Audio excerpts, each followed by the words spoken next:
नमस्कार दोस्तों। इससे पहले वाला वीडियो में हमने एक्सरसाइज 3.2 तक कंप्लीट कर लिया था। इस वीडियो में हम एक्सरसाइज 3.3 को देखेंगे और इसमें ऑब्जेक्टिव और सब्जेक्टिव दोनों को हम देखेंगे। ठीक है, तो एक्सरसाइज बाय एक्सरसाइज हम देख रहे हैं। ऑब्जेक्टिव विद सब्जेक्टिव हम दोनों करा रहे हैं। जो भी है ऑब्जेक्टिव आ रहा है, सब्जेक्टिव आ रहा है, जो भी एक्सरसाइज में हम सबको हम करवा रहे हैं। देर उत्तर ये भी प्रश्न है उसको भी हम करवा रहे हैं, इसलिए वीडियो के अंत तक बने रहिए और एक एक चीज को समझते हुए कॉपी में आप लोग नोट कर लीजिए। और कहीं पर भी डाउट हो तो आप हमसे जरूर कांटेक्ट कीजिए। व्हाट्सएप ग्रुप का लिंक डिस्क्रिप्शन में दिया गया हुआ है, आप हमसे व्हाट्सएप ग्रुप से जुड़ सकते हैं। क्लियर है? चाहे जो भी पीडीएफ या कुछ भी हो उसको आपको व्हाट्सएप ग्रुप में डाल दिया जाएगा, वहां से आप लोग डाउनलोड कर लीजिएगा। ठीक है, तो बिना देरी किए हुए आज के क्लासेस को हम शुरू करते हैं। क्लियर है? तो आज की क्लासेस में हम देखेंगे 3.3 का एक्सरसाइज में पहला नंबर क्वेश्चन क्या कर रहा है कि के किस मान के लिए रेखीय समीकरण युग्म इतना तथा इतना का एकमात्र हल x बराबर 1 और y बराबर क्या है 1 है। x का हमको हल पूछ रहा है।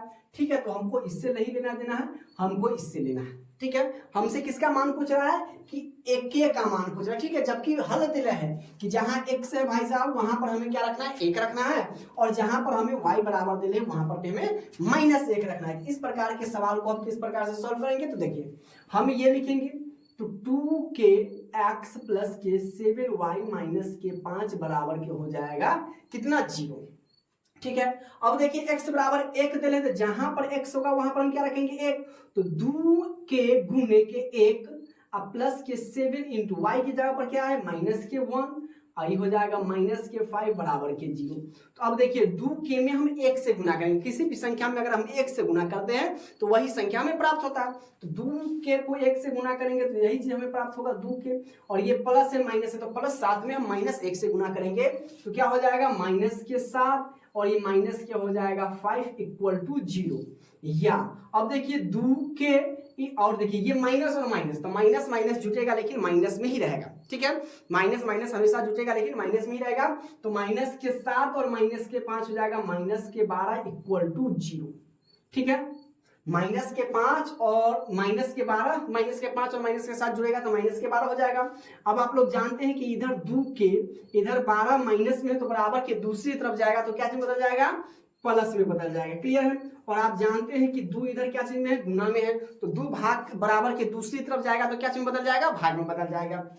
यानी इसीलिए k इक्वल टू 12/2, 2 6 के 12, तो k का एग्जैक्ट वैल्यू क्या हो जाएगा मेरे प्यारे दोस्तों 6 हो जाएगा। और जहां पर हमारा 6 है वो क्या हो जाएगा ऑप्शन नंबर राइट हो जाएगा। ऑप्शन इज द राइट जवाब। करेक्ट आंसर क्या हो जाएगा हमारा सी हो जाएगा। इस प्रकार के सवाल को हम इस प्रकार से सॉल्व करेंगे। इसलिए क्वेश्चन बैंक से आप लोगों को तैयारी करवा रहे हैं ताकि आप लोगों को एक अंदाजा हो सके क्वेश्चन किस टाइप से पूछता है, ताकि हम अगर क्वेश्चन बैंक से भी तैयारी करें ना तो हमारा तैयारी सिक्योर हो सके, बेहतरीन ढंग से हो सके। क्लियर है? चलो अब क्वेश्चन नंबर दूसरा की ओर बढ़ते हैं। कह रहा है कि यदि 2k -1 और k समीकरण इतना का हल हो तो k का मान हमें क्या करा है निकालने के लिए। अब देखिए जब भी ब्रैकेट में दिया रहेगा तो मान हमेशा पहले x का लिखाता है उसके बाद y का मान। अब देखिए ये पूरा जो है ना ये पूरा आपका x का मान है और ये जो अकेला है ये y का मान है। यानी हम कह सकते हैं कि x बराबर हमें क्या रखना है 2k - 1 और y बराबर क्या दिया हुआ है k दिया हुआ है। ठीक है, ये समीकरण का हल दिया हुआ है तो हमें k का मान निकालना है। तो जहां पर x है वहां पर हम 2k - 1 लिखेंगे और जहां पर y है वहां पर हम क्या रखेंगे k रखेंगे। ठीक है, तो समीकरण हम उतार लेते हैं कि समीकरण क्या दिया हुआ है कि 10x - 9y 10x - 9y equal to कितना है 12 है। ठीक है, और हमें x की जगह पर रखना है 2k - 1, तो 10 इंटू x हटाएंगे, x क्या है गुना में है तो गुना हटेगा तो इंटू यानी गुना ही रहेगा। तो यहां पर रखेंगे x की जगह पर 2k - 1 ब्रैकेट बंद -9 इंटू 9 को y हटाएंगे तो k लिखेंगे तो 9 के हो जाएगा बराबर के हो जाएगा 12। ठीक है, अब देखिए 10 क्या है मल्टीप्लाई में, तो 10 में 2 से गुना करेंगे तो 10 दूना 20 के और माइनस प्लस माइनस 10 में 1 से गुना करेंगे तो हो जाएगा 10 माइनस के 9 के इक्वल टू हो जाएगा 12। ठीक है, अब देखिए ये क्या है ये 20 के ये और ये एक सजातीय पद है। सजातीय पद है मतलब एक जात वाला पद है।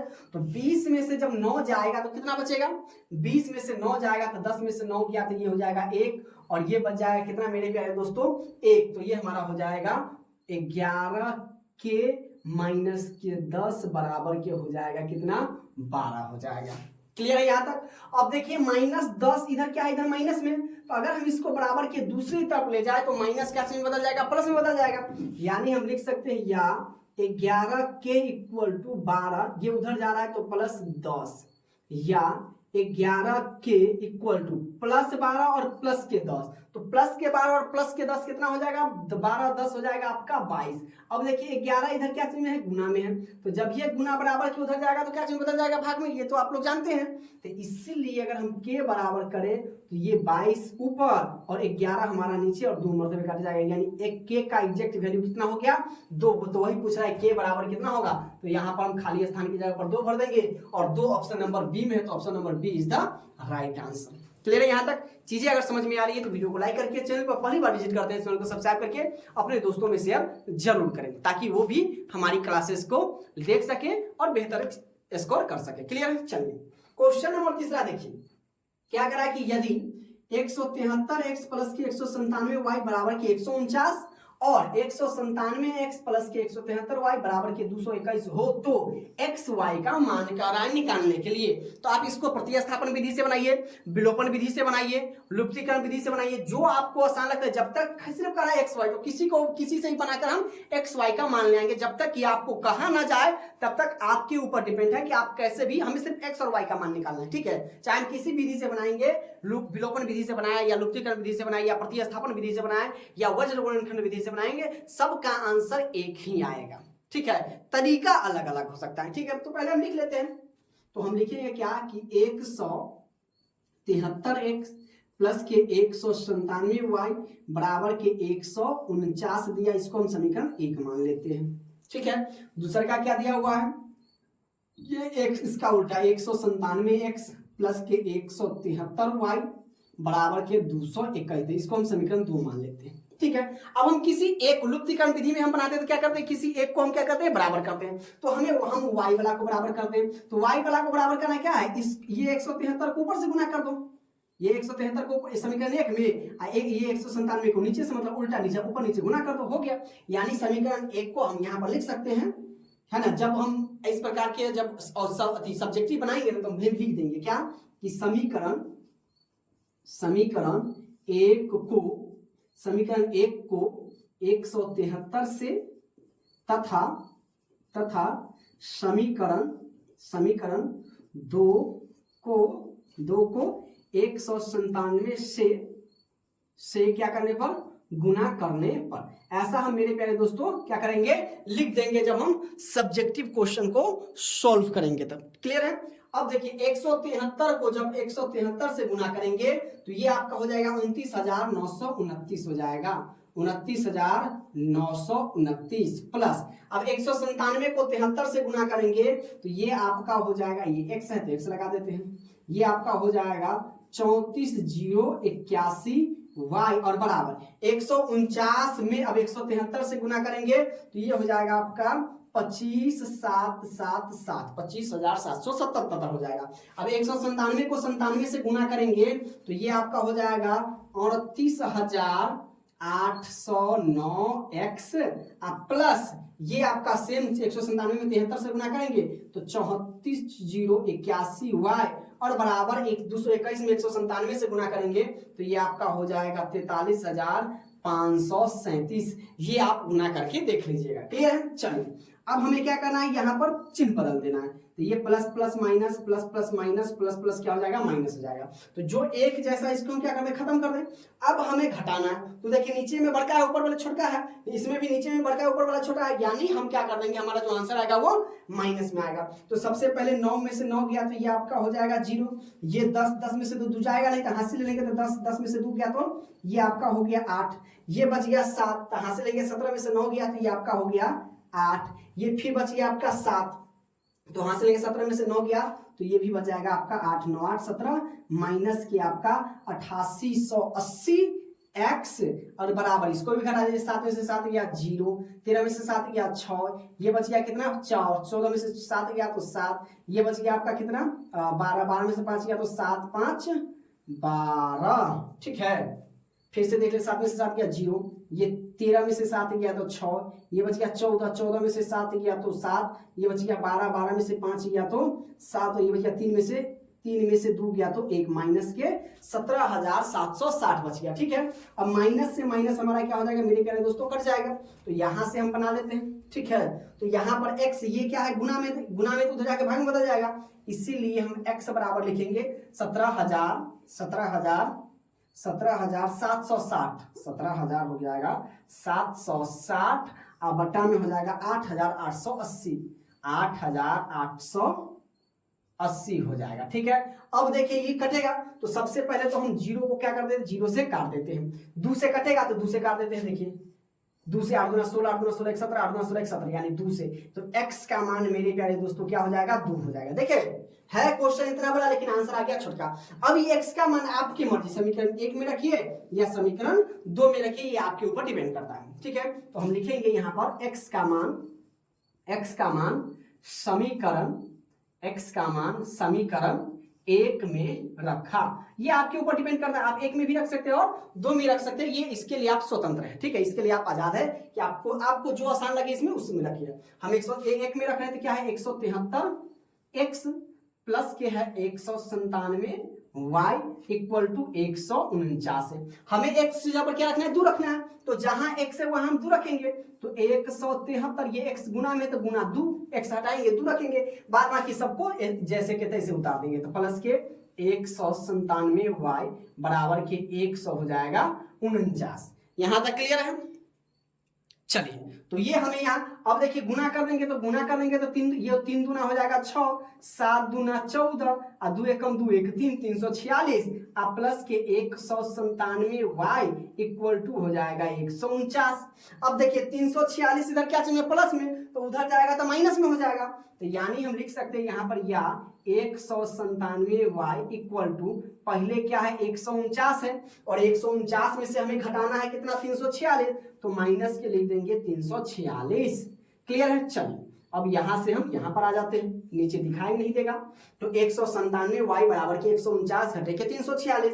अब 149 में से तो पहले लिखेंगे यहाँ पर 197 y बराबर, अब देखिए तो हमें बड़का में से छोटा घटा है, तो 16 में से 9 गया तो 9 7 हो जाएगा, 16 पीछे से घटा रहे हैं और ये बच गया हमारे पास 3, तो 3 में से तो 4 जाएगा नहीं, तो फिर हासिल 3 में से 4 नहीं जाएगा, फिर हासिल तो 13, 13 में से 4 गया तो ये आपका 9 हो गया और ये हमारे पास बच गया 2, 2 में से 1 गया तो 1, तो माइनस के हो जाएगा 197। तो 197 y बराबर के 197 y।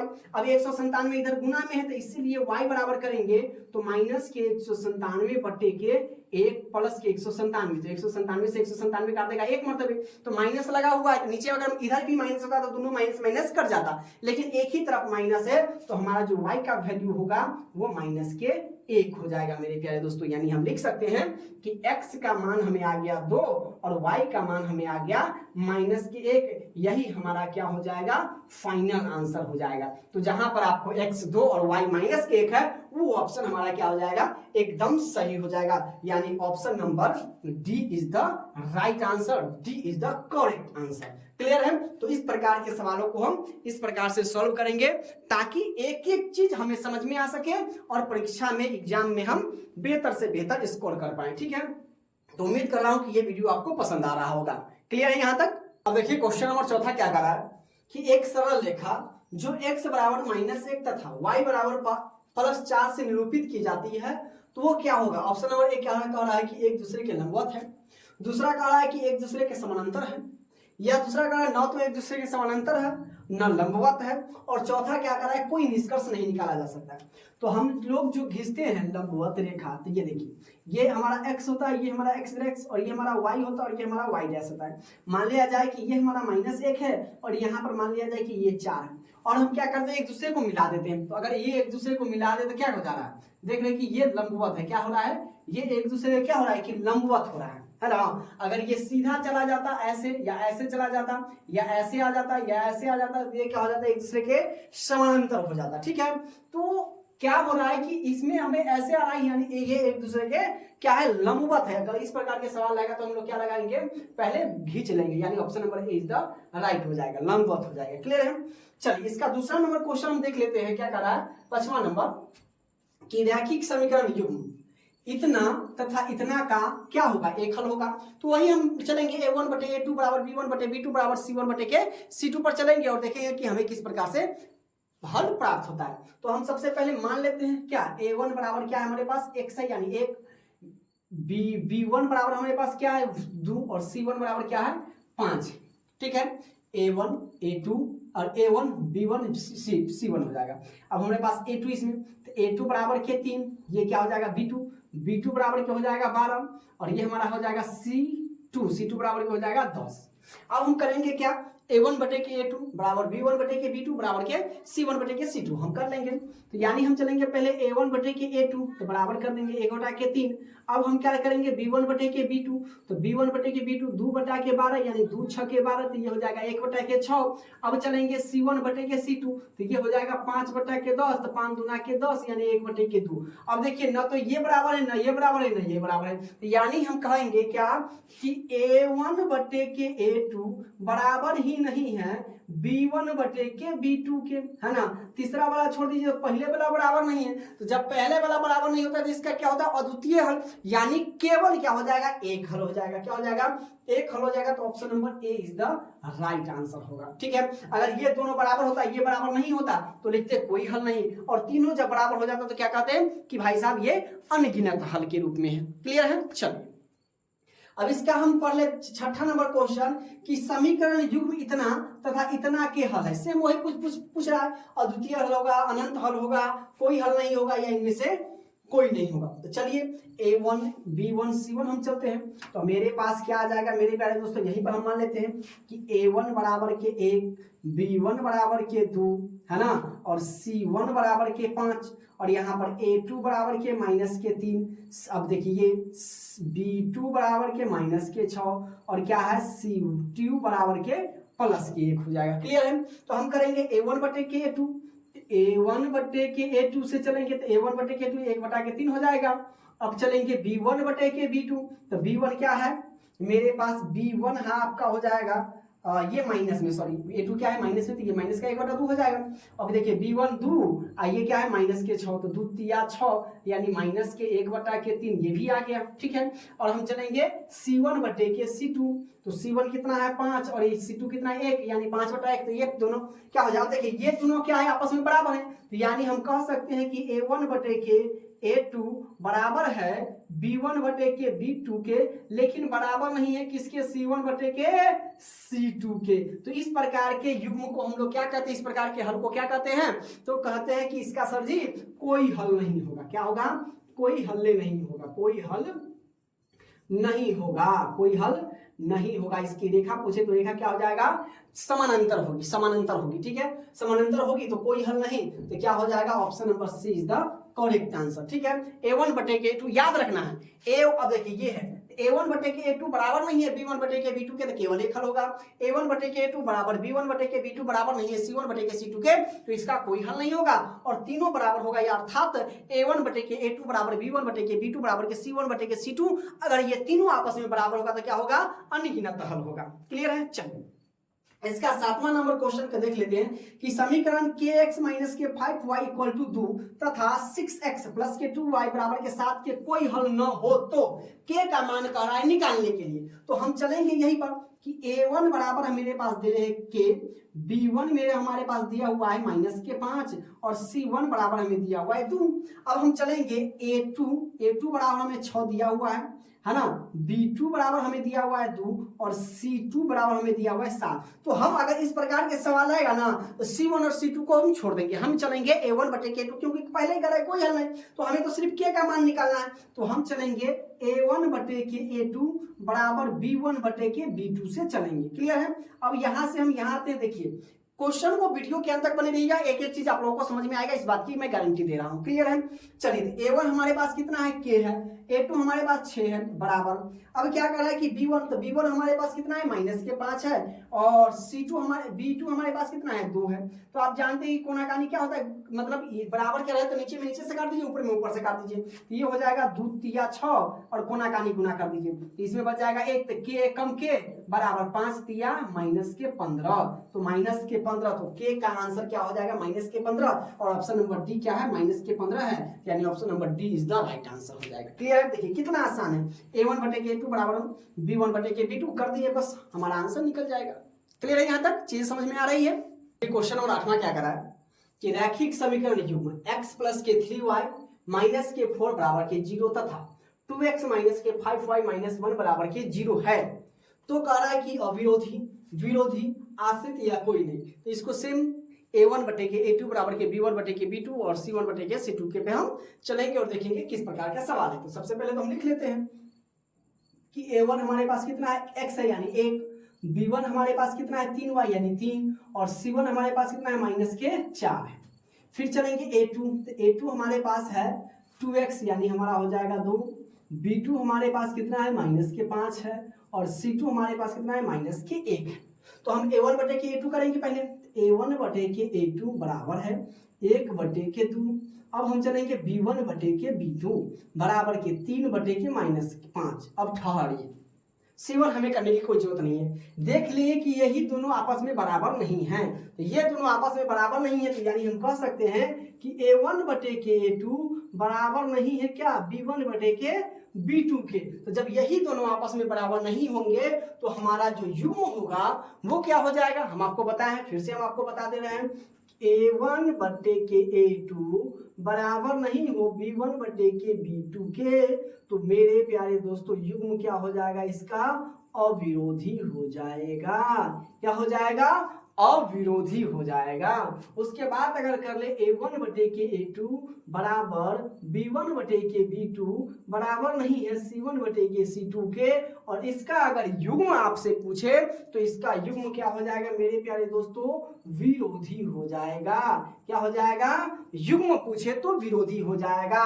ठीक है, उसके बाद अगर आपसे पूछे a1 बटे के a2 बराबर b1 बटे के b2 और बराबर है c1 बटे के c2 के, अगर इसका युग्म आपसे पूछे मेरे प्यारे दोस्तों तो इसका युग्म क्या हो जाएगा, आश्रित हो जाएगा। फिर से याद रखना है, a1 बटे के a2 बराबर नहीं हो b1 बटे के b2 के, तो युग्म क्या हो जाएगा, अविरोधी हो जाएगा।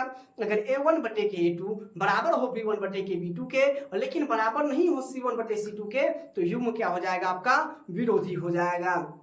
उसके बाद a1 बटे के a2 बराबर b1 बटे के b2 बराबर c1 बटे के c2, यदि तीनों आपस में बराबर है तो उसका अगर युग्म आपसे पूछे तो क्या हो जाएगा, आपका युग्म आश्रित हो जाएगा। रेखा पूछे तो संपाती हो जाएगा, हलों की संख्या पूछे तो अनगिनत हो जाएगा। इसका अगर पूछे आपका कोई हल नहीं होगा। अगर रेखा की बात करें तो समानांतर रेखा होगा। इसकी अगर रेखा की बात करें मेरे प्यारे दोस्तों तो इसकी रेखा क्या हो जाएगी, प्रतिच्छेदी रेखा हो जाएगी। और हलों की संख्या अगर इसका पूछे तो हलों की संख्या केवल एक हल होगी, इसमें कोई हल नहीं होगी और इसमें इनफाइनाइट हल होगी, मतलब अनगिनत हल होगी। क्लियर है, तो हमारा क्या हो जाएगा, option number A is the right answer, यानी अविरोधी होगी। क्लियर है, चलिए दूसरा नंबर क्वेश्चन देख लेते हैं कि यदि दो चर वाले दो रैखिक समीकरणों के हल अनंत हो, हल का मतलब के कहने का मतलब है कि ये तीनों आपस में क्या हो, बराबर हो, तो उनके आलेख क्या होंगे, मतलब उनके रेखा क्या होंगे। तो हम आपसे अभी बताएं क्या होंगे। रेखा की अगर बात करें मेरे प्यारे दोस्तों तो रेखा इनकी क्या हो जाएगी, समपाती हो जाएगी। तो वही कह रहा है कि दो समानांतर रेखाएं होगी, दो प्रतिच्छेदी रेखाएं होगी या दो समपाती रेखाएं होगी। तो क्या होगी, दो समपाती रेखाएं होगी, यानी option number C is the right answer. कहने का मतलब है कि इसका कह रहा है कि a1 बटे के a2 बराबर है b1 बटे के b2 के और बराबर है c1 बटे c2 के, तो इसकी हलों की संख्या यानी अगर रेखाएं हो जाएगी तो क्या हो जाएगी, समपाती होगी, यानी दो समपाती रेखाएं हो जाएगी जो एक दूसरे को क्या करे, एक बिंदु पर कहीं ना कहीं काटती है। ठीक है, चलिए आगे हम बढ़ लेते हैं क्वेश्चन नंबर 10वां कि यदि समीकरण 3x माइनस वाई बराबर के 5 तथा 6x माइनस के 2y बराबर के को कोई हल ना हो,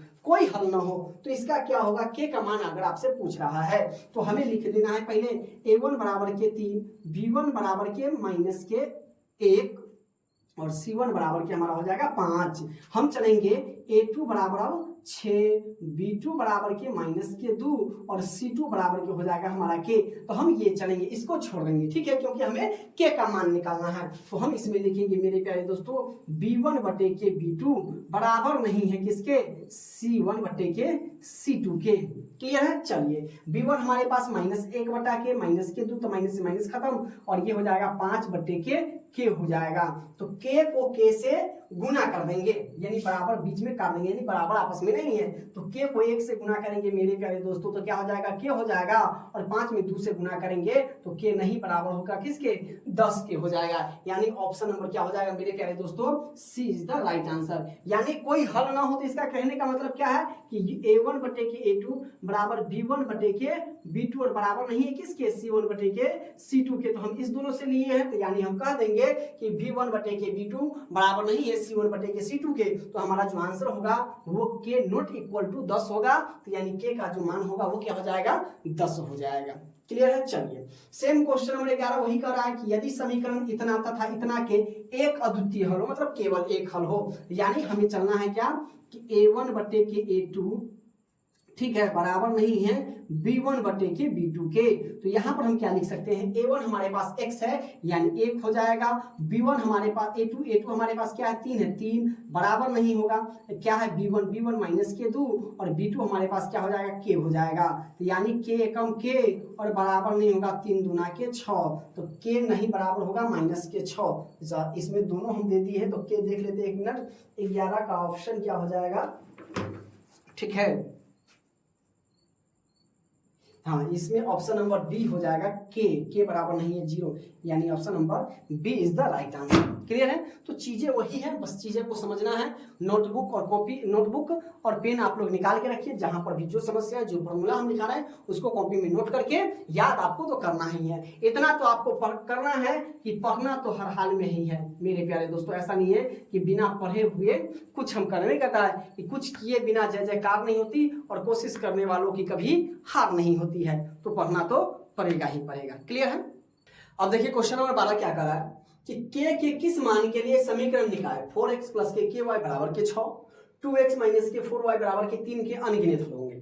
मतलब कह रहा है कि ये जो समीकरण निकाय जो दिया हुआ है इसके अनगिनत हल होगा, लेकिन k का मान आपसे पूछ रहा है k का मान क्या होगा। तो हम दो को लेके चलेंगे, a1 बटे के a2 बराबर के b1 बटे के b2 से, और हमारा k का मान आ जाएगा। ठीक है, तो ये a1 b1 c1 a2 b2 c2। ठीक है, तो हम लेके चलेंगे a1 देखिए कितना है 4, b1 कितना है k है, बस यही दोनों को लेके चलेंगे। फिर लेके चलेंगे a2 हमारे पास कितना दिया हुआ है 2 दिया हुआ है, और b2 मेरे अपने पास कितना दिया माइनस के 4 दिया हुआ है। ठीक है, चाहे तो आप लिख लीजिए c2 बराबर भी c1 बराबर के 6 और c2 बराबर के है आपका 3 दिया हुआ है। ठीक है, तो हमें तो यही दोनों को बराबर करना है, ठीक, क्योंकि हमें k का मान निकालना है। तो हम लिख लेंगे a1 बटे के a2 बराबर b1 बटे के b2। क्लियर है। चलिए यहां से मान रख लेते हैं। अब इसके बाद a1 अपने पास कितना है 4 बटे के 2 बराबर b1 अपने पास कितना है k और b2 अपने पास कितना है माइनस के 4 है। ठीक है, अब हम क्या करेंगे, इसको नीचे वाला से नीचे वाला को काट देंगे, 2 दूना 4, यहाँ बच गया 1 मरतबे। तो 1 के में 1 से गुना करेंगे k और माइनस प्लस क्या हो जाएगा माइनस हो जाएगा, और 4 दूना आपका 8 हो जाएगा। तो k का मान मेरे प्यारे दोस्तों कितना आ जाएगा, तो माइनस के 8 आ जाएगा, और माइनस का 8 कितना है ऑप्शन नंबर बी में है, तो option number B is the right answer हो जाएगा। यहां तक चीजें समझ में आ रही है। अगर चीजें समझ में आ रही है मेरे प्यारे दोस्तों, वीडियो को लाइक करके चैनल को सब्सक्राइब जरूर करें और अपने दोस्तों के पास शेयर कर दीजिए। क्लियर है। अब देखिए 13 नंबर क्वेश्चन, देखिए इसमें याद रखना है फॉर्मूला। हम इतना क्वेश्चन बैंक बनाने का मतलब है कि फॉर्मूला आपको बनाते बनाते याद हो जाना चाहिए। क्लियर है। चलिए तो 13 नंबर क्वेश्चन देखिए क्या कर रहा है कि यदि रैखिक समीकरण युग्म असंगत है तो उसे निरूपित करने वाली रेखाएं क्या होगी। यदि रैखिक समीकरण युग्म अगर असंगत है तो उसे निरूपित करने वाली रेखाएं क्या होगी। तो आपको हमने बताया था, क्या बताया था मेरे प्यारे दोस्तों, कि a1 बटे के a2 बराबर नहीं होगा b1 बटे के b2। तो इसकी रेखाएं कैसी होगी, इसकी अगर रेखाएं की बात करें तो क्या होगी, प्रतिच्छेदी होगी। क्या होगी, प्रतिच्छेदी होगी। अगर हलों की संख्या पूछे मेरे प्यारे दोस्तों तो केवल एक हल होगी। क्या होगी, केवल एक हल होगी। और प्रतिच्छेद जो युग्म पूछ रहा है आपसे, युग्म अगर बात करें तो ये आपका हो जाएगा संगत हो जाएगा। क्या हो जाएगा, संगत हो जाएगा। क्लियर है। उसके बाद दूसरा का हमारा क्या था, a1 बटे के a2 बराबर b1 बटे के b2 बराबर नहीं है किसके, c1 बटे के c2 के। अगर इसकी रेखाएं की बात करें तो इसकी रेखाएं कैसी हो जाएगी, समानांतर हो जाएगी। अगर इसके हलों की हलों की अगर संख्या पूछे तो कोई हल नहीं, कोई हल नहीं। अगर इसकी युग्म की बात करें तो युग्म आपका हो जाएगा कैसा, असंगत हो जाएगा। क्या हो जाएगा? असंगत हो जाएगा। और हमसे क्या पूछ रहा है कि यदि रैखिक समीकरण का युग्म असंगत है, बताइए असंगत है तो हलों की संख्या क्या कर निर्मित रेखाएं, तो रेखाएं कैसी हो जाएगी? समानांतर हो जाएगी। क्या हो जाएगी? समानांतर, यानी option number A is the correct answer. Clear है? चीजों को मैं इतनी बारीकी से समझा रहा हूं ताकि आप लोगों को सीधे दिमाग में जा सके। क्लियर है? चलिए आगे हम बढ़ते हैं। 14 नंबर क्वेश्चन कह रहा है कि दो चर में दो एक घातीय समीकरणों का ग्राफ यदि प्रतिच्छेदी रेखाएं हैं तो हलों की संख्या क्या होगी? फिर से देखिए क्या कह रहा है कि प्रतिच्छेदी रेखाएं हैं। तो प्रतिच्छेदी रेखाएं किसमें होती है मेरे प्यारे दोस्तों? अभी हमने आपको बताया कि a1 बटे के a2 बराबर नहीं है b1 बटे के b2 के, तो इसकी रेखाएं कैसी हो जाएगी? तो इसकी रेखाएं आपकी प्रतिच्छेदी रेखाएं होगी, प्रतिच्छेदी रेखाएं होगी मेरे प्यारे दोस्तों। तो प्रतिच्छेदी रेखाएं हैं तो हलों की संख्या आपसे पूछ रहा है, तो हलों की संख्या कितनी होगी? तो केवल एक होगी। क्या होगी? एक, और केवल एक होगी, और केवल एक, सिर्फ एक। ऑप्शन नंबर ए है, तो ऑप्शन नंबर ए हमारा क्या हो जाएगा? सही हो जाएगा। क्लियर है यहां तक? चलिए चीजें समझ में आ रही है। आगे हम बढ़ते हैं। क्या कह रहा है? क्वेश्चन नंबर 15 कि समीकरण युग्म 2x प्लस 3y बराबर के 5 तथा 4x प्लस के 6y बराबर के 15 का हल क्या होगा? इसका हमें हल पूछ रहा है। ऑप्शन ए कह रहा है कि अद्वितीय हल होगा। अद्वितीय का मतलब एक हल होगा, अनंत हल होगा, कोई हल नहीं होगा, या इनमें से कोई नहीं होगा। तो वही हम a1 बटे के a2, फिर b1 बटे के b2 और फिर c1 बटे के c2 करके ये हमारा सवाल बन जाएगा। तो सबसे पहले हम लिख लेते हैं। तो ये हमारा a1 हो जाएगा, ये हमारा b1 हो जाएगा, ये हमारा c1 हो जाएगा, ये हमारा a2 हो जाएगा, b2 हो जाएगा और c2 हो जाएगा। तो सबसे पहले इसका मान लिख लेते हैं। ठीक है, तो लिख लेते हैं। यहाँ पर हम क्या दिया हुआ? a1 बराबर के 2, b1 बराबर के 3, c1 बराबर के 5, और नीचे से लिख लेते हैं a2 बराबर के 4, b2 बराबर के कितना दिया हुआ है? 6 दिया हुआ है, और c2 बराबर दिया हुआ है 15 दिया हुआ है। ठीक है, अब हम a1 बटे के a2 निकालेंगे। तो यहां से निकाल लेते हैं a1 बटे के a2। तो a1 अपने पास कितना है? 2 है, तो 2, और a2 अपने पास कितना है? तो 4 है। बड़े ध्यान से देखिएगा। ठीक है, a2 कितना दिया हुआ है? 4 दिया हुआ है। काट दीजिए, 2 दूना 4, यानी इसका मान आपका आ गया 1 बटे के 2। अब हम चलेंगे b1 बटे के b2 पे। तो b1 अपने पास कितना है? 3 है, तो b1 बटे के 3, और b1 कितना है मेरे प्यारे दोस्तों? 3 है, तो 3। अब बटा के b2 कितना है? 6 है, तो 3 दूना 6, यानी ये भी हमारा आ जाएगा 1 बटे 2। अब देखेंगे c1 भाई साहब कैसे दिया हुआ? तो c1 बटे की c2, तो c1 अपने पास कितना है? 5 है, और c2 कितना पास है? 15 है, तो 5 3 15, यानी ये आ गया आपका 1 बटे के 3। यानी हम यहाँ से क्या कह सकते हैं मेरे प्यारे दोस्तों कि ये दोनों तो आपस में बराबर आ गया, लेकिन कह सकते हैं क्या कि हम कि a1 बटे की a2 बराबर हो गया b1 बटे के b2 के, लेकिन बराबर नहीं है किसके? c1 बटे के c2 के। और ऐसा रहे तो हलों की संख्या क्या होगी? हलों की संख्या क्या होगी मेरे प्यारे दोस्तों? हलों की संख्या होगी, एक भी हल नहीं होगा, कोई हल नहीं होगा। ठीक है, ऐसे अगर a1 बटे के a2 बराबर b1 बटे के b2, लेकिन बराबर नहीं है तीसरा वाला c1 बटे के c2 के, तो इसका कोई हल नहीं होगा। तो कोई हल नहीं होगा, यानी option number C is the correct answer हो जाएगा। क्लियर है यहां तक?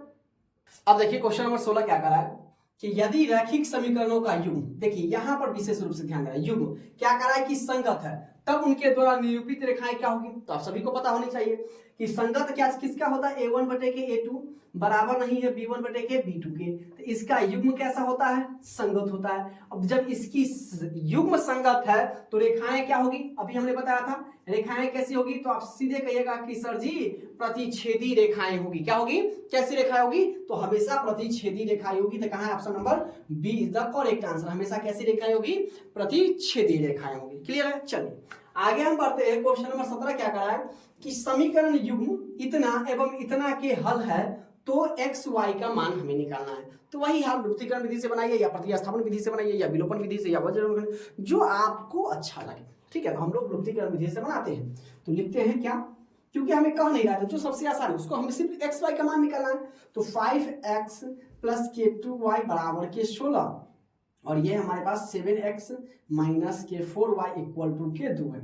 इसको हम समीकरण 1 मान लेते हैं, इसको समीकरण 2 मान लेते हैं। ठीक है, चलिए तो क्या करेंगे, ये 4 तो पहले से हम तो y बराबर को बराबर करते हैं। तो y बराबर को बराबर करने के लिए समीकरण एक में हम कितना से गुना कर रहे हैं, 2 में, तो सभी से गुना करेंगे, ठीक है। तो 2 में गुना करेंगे मेरे प्यारे दोस्तों, तो देखिए 5 में 2 से गुना करेंगे तो हो जाएगा 5 दूना 10 x प्लस 2 में 2 से गुना करेंगे 2 में 2 से गुना करेंगे तो कितना हो जाएगा मेरे प्यारे दोस्तों, 2 दूना 4 बराबर 16 में 2 से गुना करेंगे तो 32। समीकरण 2 को हम गुना नहीं कर रहे हैं, इसलिए समीकरण 2 को हम जस का तस उतार देंगे। क्या है, 7x माइनस के 4y इक्वल टू 2। अब देखिए ये जोड़ने पर कटा है, जब प्लस माइनस रहे ना तो जोड़ने पर कटेगा, तो ये प्लस माइनस खत्म, 7 10 कितना हो जाएगा, 17 हो जाएगा। 10 और 7 कितना हो जाएगा मेरे प्यारे दोस्तों, 17x बराबर के 32 और 2 कितना हो जाएगा, 34 हो जाएगा। तो 17 इधर क्या चीज में, गुना में है, तो बराबर के दूसरी तरफ भेजेंगे तो भाग में बदल जाएगा, यानी हम लिख सकते हैं इसीलिए x बराबर के 34 बटा के 17, 17 दूना 34। x का जो मान आ गया वो कितना आ गया, 2 है। तो x का मान किसमें है, ये c नहीं होगा, d भी नहीं होगा, ये और ये। तो y का मान देख लेते हैं, ठीक है।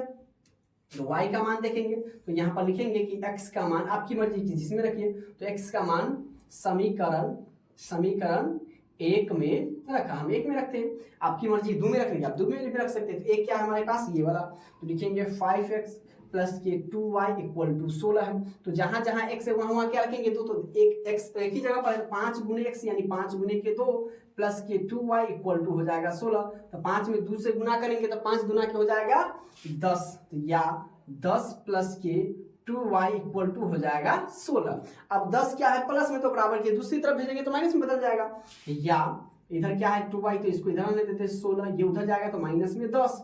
अब देखिए इसको हम यहां से बनाते हैं, तो 2y ये तो इधर ही है, तो या 2y बराबर 16 में से 10 जाएगा तो कितना बचेगा, 6 बचेगा, इसीलिए y, अब 2 इधर क्या चीज में है, गुना में, तो बराबर की दूसरी तरफ जाएगा तो क्या चीज में बदल जाएगा मेरे प्यारे दोस्तों, भाग में बदल जाएगा। तो 2 तिया 6 यानी y का वैल्यू कितना हो गया, 3। तो x बराबर के 2 और y बराबर के 3, ये हमारा एग्जैक्ट मान आ गया, और 2 और y बराबर क्या आ गया, 3 आ गया। तो कहाँ है ऑप्शन नंबर, जहां है वहां पर लगा दीजिए।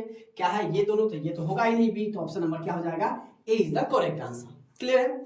अब हम आगे देखते हैं क्वेश्चन नंबर 18 क्या कर रहा है कि समीकरण निकाय इतना और इतना का आलेख 2 सरल रेखाएं हैं जो संपाती है, समांतर है, केवल एक बिंदु पर प्रतिच्छेद करती है, या इनमें से कोई नहीं।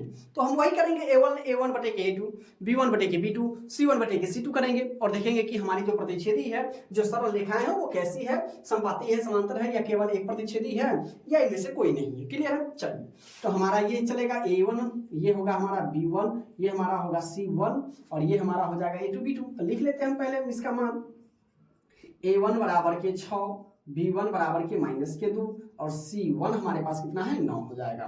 फिर a2 की बात करें तो ये 3 है, b2 की बात करें तो ये -1 है और c2 की बात करें तो ये आपका 12 है। तो लेके चलेंगे हम a1 बटे के a2 पर पहले, तो ये हो जाएगा 6 बटे के 3, 3 दूना 6 बराबर आपका हो गया ये 2। फिर चलेंगे हम b1 बटे के b2 पे, तो b1 हमारे पास -2 और b2 हमारे पास -1, माइनस से माइनस खत्म, तो नीचे में की कोई वैल्यू नहीं, यानी ये हो गया हमारा ये। और c1 बटे के c2, तो c1 हमारे पास 9 और c2 हमारे पास 12, तो ये हो जाएगा 3 तिया 9 और ये हो जाएगा 4 तिया 12 यानी 3 बटे के 4। अब देखिए ये दोनों आपस में बराबर है, लेकिन ये आपस में बराबर नहीं है, तो हम क्या कह सकते हैं कि a1 बटे के a2 बराबर b1 बटे के b2, लेकिन बराबर नहीं है किसके, c1 बटे के c2 के। तो इसकी सरल रेखाएं कैसी हो जाएगी, तो इसकी सरल रेखाएं मेरे प्यारे दोस्तों क्या हो जाएगी, समानांतर सरल रेखाएं होगी। क्या हो जाएगी, समानांतर सरल रेखाएं होगी। तो समानांतर सरल रेखाएं क्या है, ऑप्शन नंबर बी में है, तो option number B is the right answer हो गया। वही अगर इसमें अगर रहता a1 बटे के a2 बराबर b1 बटे के b2 बराबर रहता c1 बटे के c2, तो इसकी सरल रेखाएं कैसी हो जाती, समपाती सरल रेखाएं हो जाती। और वही अगर तीसरा थर्ड वाला हमारा था a1 बटे के a2 बराबर नहीं है b1 बटे के b2 के, तो इसकी सरल रेखाएं कैसी हो जाती, प्रतिच्छेदी हो जाती। कैसी हो जाती मेरे प्यारे दोस्तों,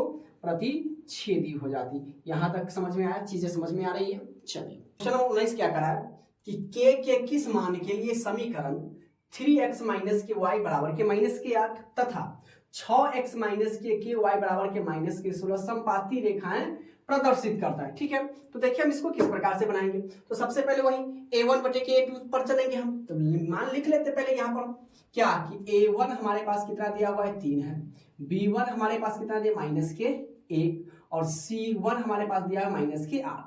फिर चलेंगे A2 हमारे पास कितना दिले है 6 दिले हुआ है, B2 हमारे पास कितना है -k दिया हुआ है, और C2 अपने पास कितना है -16 है।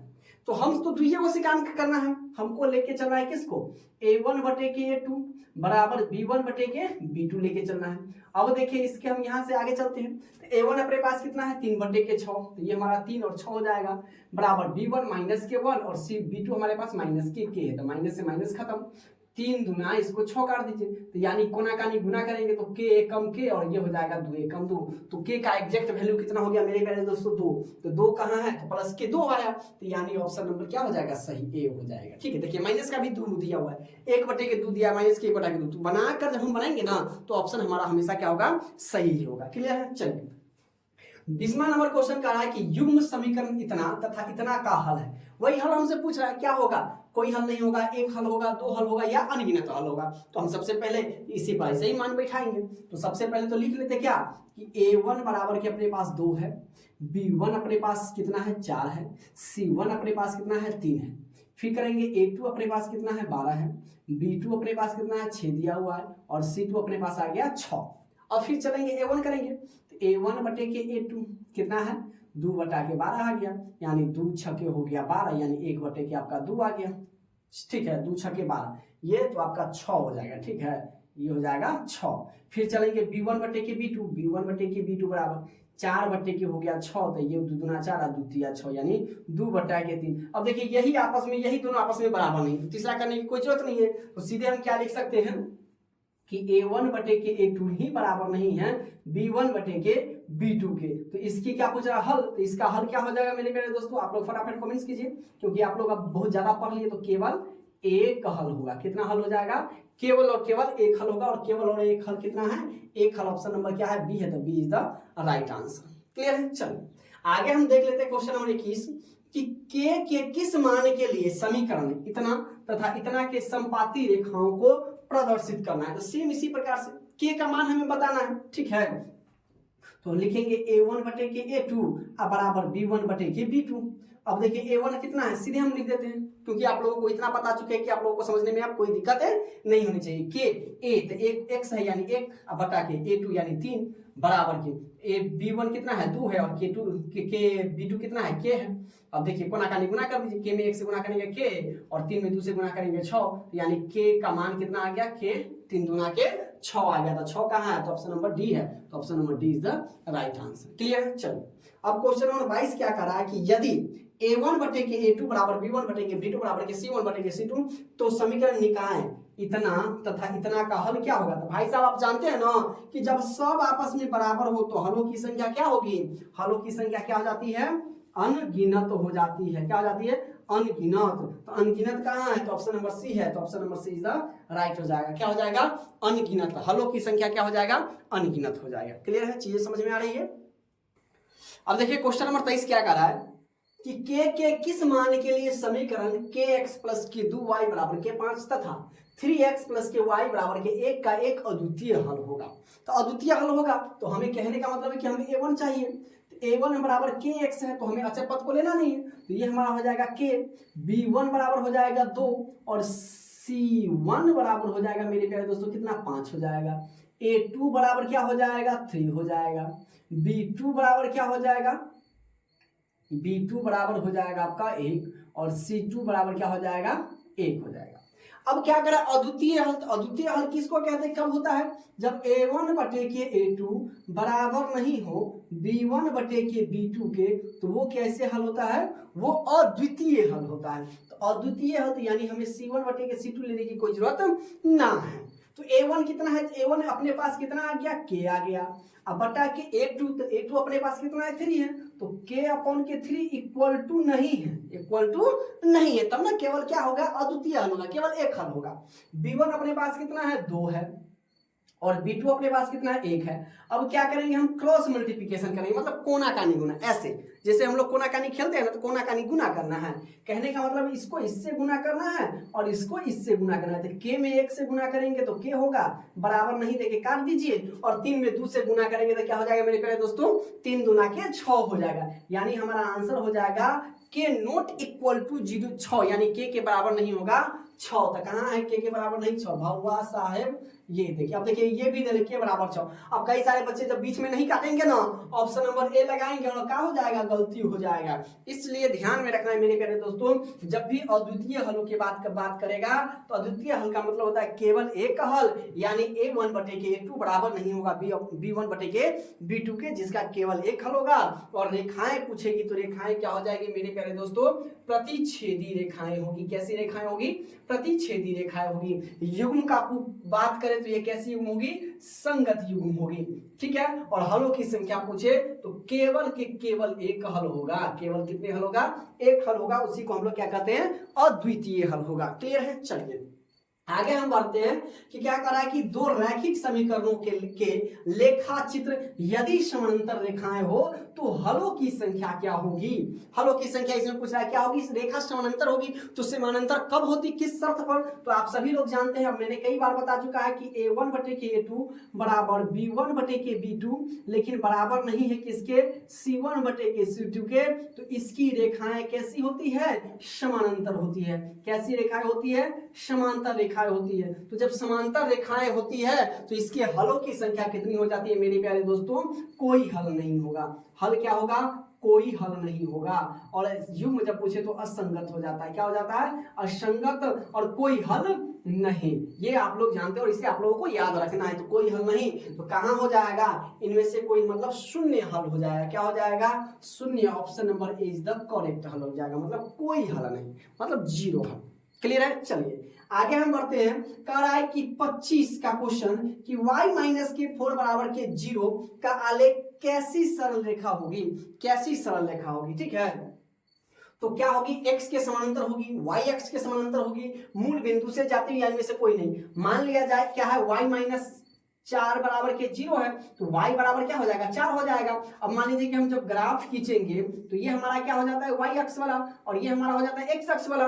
मान लिया जाए कि ये हमारा 4 हो गया, 1 2 3 और ये 4, तो यहाँ पर 4। और हम खींचेंगे रेखा, तो रेखा तो हम ऐसे नहीं खींचते, रेखा तो हम ऐसे खींचते हैं। तो किसके समांतर रेखा, समांतर मतलब क्या कि सामने आमने, मतलब एक रेखा के जैसे एक रेखा और गुजर जाए। तो नीचे एक रेखा है और इसी के सामने ये ऐसी रेखा गई है, तो किसके रेखा समांतर गुजरेगी, तो x के समानांतर, मतलब x अक्ष के समानांतर, यानी ऑप्शन नंबर क्या हो जाएगा, A is the correct answer, A is the right answer. Clear है। चलिए आगे क्वेश्चन नंबर 26 क्या करा है कि युगपद रैखिक समीकरणों के निकाय अगर इतना दिले हैं तो के अनगिनत हल प्राप्त होंगे। तो किस शर्त के आधार पर क्या कह रहा है कि अनगिनत हल होंगे। तो सर जी आप तो बता के हमें तो याद ही करवा दिए, तो क्या हो जाएगा, देखते ही मात्र आप लोगों के मन से निकला जाए सर जी डी, एक बार में सर जी डी। a1 बटे के a2 बराबर के b1 बटे के b2 बराबर के c1 बटे के c2। अगर ये शर्त होंगे तो कितने हल होंगे, अनगिनत हल होंगे।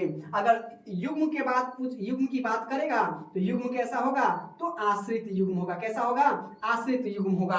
और अगर रेखाएं की बात करेगी तो रेखाएं कैसी होगी, समपाती रेखाएं होगी। कैसी रेखाएं होगी, समपाती रेखाएं होंगी। और ये अनगिनत हल तो है, ये है, ठीक है। ये नहीं, मतलब ये वाला ये अनगिनत हल है। क्लियर है। a1 बटे के a2 बराबर b1 बटे के b2 बराबर के c1 बटे के c2। क्लियर है, यहां तक चीजें समझ में आ रही है। अब देखिए क्वेश्चन नंबर 27 क्या करा है कि a का मान, देखिए k की जगह पर ये दे दिया, ठीक है। तो a का मान जिसके लिए समीकरण निकाल इतना और इतना का कोई हल नहीं, कोई हल नहीं है, तो a का मान निकालिए, है ना। तो a का मान निकालना है तो हमें क्या निकालना है, a1 b1 a2 b2 से चलना है, ठीक है। यानी हम कह सकते हैं कि a1 बटे के a2 और बराबर b1 बटे के b2। क्यों, क्योंकि हमें सिर्फ और सिर्फ a का मान निकालना है। a1 हमारे पास कितना है, a है, a2 अपने पास कितना है, 2 है, बराबर b1 कितना है, 10 है, और b2 कितना है, 5 है। निकाल दीजिए, 5 दूना 10, कोना का गुना कर दीजिए, 1 अब 1 और 2 दूना 4। तो a का मान कितना आ जाएगा मेरे प्यारे दोस्तों, 4। तो 4 कहाँ है भैया, तो 4 यहाँ है ऑप्शन नंबर डी में। तो option number D is the right answer. कितना आसान है, ठीक है। ऐसा हमने क्वेश्चन अभी तक कई सारा बना लिया इसी वीडियो में, है ना। इसलिए प्रैक्टिस सबसे ज्यादा जरूरी होती है। क्लियर है। चल आगे हम देखते हैं क्वेश्चन नंबर 28 कि समीकरण 2x प्लस के 3y इक्वल टू 4 एवं 4x प्लस के 6y बराबर के 12 के आलेख किस प्रकार सरल रेखाएं होगी। किस प्रकार की रेखाएं होगी, रेखा पूछ रही है। संपाती सरल रेखाएं होगी, समांतर सरल रेखाएं होगी, प्रतिच्छेदी सरल रेखाएं होगी, या इनमें से कोई नहीं होगी। तो हम a1 बटे के a2 b1 बटे के b2 से चलेंगे और देखेंगे कि हमें कैसा मिलेगा। तो सबसे पहले लिख लेते a1 बराबर के 2 b1 बराबर के 3 और C1 बराबर के हो गया 4। अब इसमें A2 बराबर के हो गया 4, B2 बराबर के हो गया कितना मेरे प्यारे दोस्तों 6, और C2 बराबर के हो गया 12। ठीक है, A2 4, B2 6 और C2 12। अब हम करेंगे A1 बटे के A2। ठीक है, A1 बटे के A2, A1 बटे के A2 तो अपने पास कितना आ गया, A1 अपने पास कितना है 2 है, और नीचे आ गया 4, तो 2 दूना 4 बराबर 1 बटा के 2। अब हम चलेंगे B1 बटे के B2, तो B1 कितना है 3 है, और B2 कितना 6 है, तो 3 दूना 6 बराबर 1 बटा के 2। अब हम चलेंगे क्या है 4, चलेंगे C1 बटे के C2 बराबर हो जाएगा 4 बटा के 12, तो 4 तिया 12 बराबर 1 बटा के 3 आ गया। अब देखिए A1 बटे के A2 बराबर है B1 बटे के B2, लेकिन आखिरी वाला बराबर नहीं आया, तो यानी हम क्या लिख सकते हैं कि A1 बटे के A2 बराबर है B1 बटे के B2, लेकिन बराबर नहीं है किसके, C1 बटे के C2 के। तो वैसी शर्त का क्या होता है जरा बताइए रेखाएं, तो आप लोग फटाक से कह दीजिएगा कि सर जी हमें तो यादें हो, आप तो यादें करवा दिए। क्या हो गई, समांतर सरल रेखाएं। क्या होगी, समांतर सरल रेखाएं, समांतर सरल रेखाएं होगी। तो समांतर सरल रेखाएं, तो कहाँ है समांतर सरल रेखाएं, तो ऑप्शन नंबर क्या है, बी है। तो option number B is the right answer. Clear है, चीजें समझ में आ रही है। चलिए आगे हम देख लेते हैं क्वेश्चन नंबर 29 क्या कह रहा है कि समीकरण निकाय 2x माइनस के 3y प्लस के 1 इक्वल टू 0 तथा 3x प्लस के y प्लस के 2 इक्वल टू के 0 के कितने हल पूछेंगे। सिर्फ इसी प्रकार से पूछना है, यही हमें निकालना है, और ये रहेगा तो एक भी हल नहीं होगा, रेखाएं सारा चीज इसी में। ठीक है, तो कितने हल होंगे तो हम लिख लेते हैं। क्या है, A1 बराबर के 2, B1 बराबर के माइनस के 3 और C1 बराबर हमारा 1 हो जाएगा। फिर हम चलेंगे A2 बराबर के 3, B2 बराबर के कितना हो जाएगा और 1, और C2 बराबर क्या हो गया आपका 2, A2 B2 और C2। अब हम चलेंगे A1 बटे के A2, तो A1 कितना है 2 बटे के 3। अब चलेंगे B1 बटे के B2, तो B1 कितना है माइनस के 3 बटा 1। अब जरा बताइए गौर कीजिए, रुकिए इसको छोड़ दीजिए, यही दोनों देखिए आपस में बराबर है। जब यही दोनों आपस में बराबर नहीं, अब पहले ही घटा है तो आगे कैसे जाएंगे, तो पहले हम लिख लेंगे क्या, इसको हम यहाँ से क्या लिख सकते हैं कि A1 बटे के A2 बराबर न है B1 बटे के B2 के। तो जब A1 बटे के A2 बराबर नहीं है B1 बटे के B2 के, तो इसके कितने हल होंगे, तो कहिएगा कि सर जी इसके अद्वितीय हल होंगे। अद्वितीय हल का कहने का मतलब है कि केवल और केवल एक हल होंगे, केवल और केवल एक हल होंगे। तो केवल और केवल एक हल होंगे, यानी option number A is the right answer होगा। इस प्रकार के सवालों को हम ऐसे ही बनाएंगे, सीधे टिक नहीं लगा देना। सीधे टिक लगाने का मतलब सही भी हो सकता है, अंदाजा तो हमें नहीं लगाना, क्योंकि हम पढ़ के जा रहे हैं तो अंदाजा हमें नहीं लगाना है। जो नहीं पढ़ता है उसके लिए अंदाजा, लेकिन जब हम पढ़ के जा रहे हैं तो सारी चीजों को समझते हुए चलेंगे। अगर इस प्रकार का सवाल परीक्षा में आता है, एग्जाम हॉल में आता है, तो इसको हम इस प्रकार से सॉल्व करेंगे, बनाकर सॉल्व करेंगे। क्लियर है, चलिए आगे देखते हैं इसका ऑब्जेक्टिव। आखिरी ऑब्जेक्टिव क्वेश्चन है 30 नंबर, के किस मान के लिए समीकरण निकाय इतना के अनंत हल है। तो लिखेंगे A1 बटे के A2 बराबर के B1 बटे के B2। ठीक है, अब A1 अपने पास कितना x है यानी 1 हो गया, और A2 कितना है 5x यानी 5 हो गया, बराबर B2 अपने पास कितना है 2 हो गया, और B2 कितना हो गया आपके पास k हो गया। कोना का गुना कर दीजिए, तो k में 1 से गुना करेंगे तो हो जाएगा k, और 5 में 2 से गुना करेंगे तो हो जाएगा 5 दूना 10, यानी k इक्वल टू क्या हो गया 10 हो गया।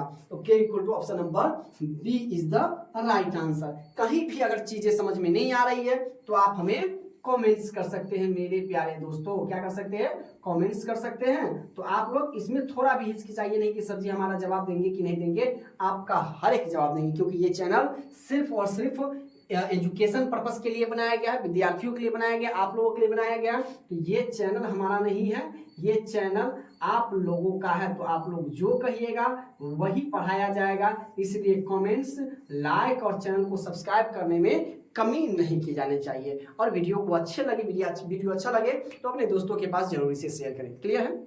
इसी का अति लघु प्रश्न है ये, कुछ क्वेश्चन दिया हुआ है क्वेश्चन बैंक का 2014-15 को जो पूछा हुआ है, ये क्या है, रिक्त स्थान की पूर्ति करने वाला था। ये इसको भी हम देख लेते हैं, क्योंकि एग्जामिनर किसी भी टाइप का क्वेश्चन दे सकता है, तो हम सभी का प्रैक्टिस कर लेते हैं। ठीक है, चलिए। कह रहा है कि समीकरण युग्म इतना तथा इतना का ग्राफीय निरूपण। ग्राफीय निरूपण हमसे पूछ रहा है। ग्राफीय निरूपण का मतलब रेखाएं हमसे पूछ रहा है कि कौन सी रेखाएं, समांतर रेखाएं होगी कि प्रतिच्छेदी रेखाएं होगी कि समपाती रेखाएं। निकालने का एक ही तरीका है, क्या, A1 यानी A1 1 है और ये है 2 बराबर, ये कितना है 2 है बराबर, ये कितना है 2 और ये कितना है 1 है। अब देखिए ये दोनों ही आपस में बराबर नहीं है, यानी ये दोनों बराबर देखिए कर दें, यानी A1 बटे A2 बराबर नहीं है B1 बटे B2, तो कैसी रेखाएं हो जाएगी, तो आप लोग कहिएगा कि सर जी प्रतिच्छेदी रेखाएं हो जाएगी। कैसी रेखाएं हो जाएगी, प्रतिच्छेदी रेखाएं हो जाएगी। क्वेश्चन नंबर दूसरा कहता है असंगत समीकरण के युग्म का हल क्या होता है। असंगत कब होता है, जब A1 बटे A2 बराबर B1 बटे B2 और बराबर नहीं हो C1 बटे C2 के।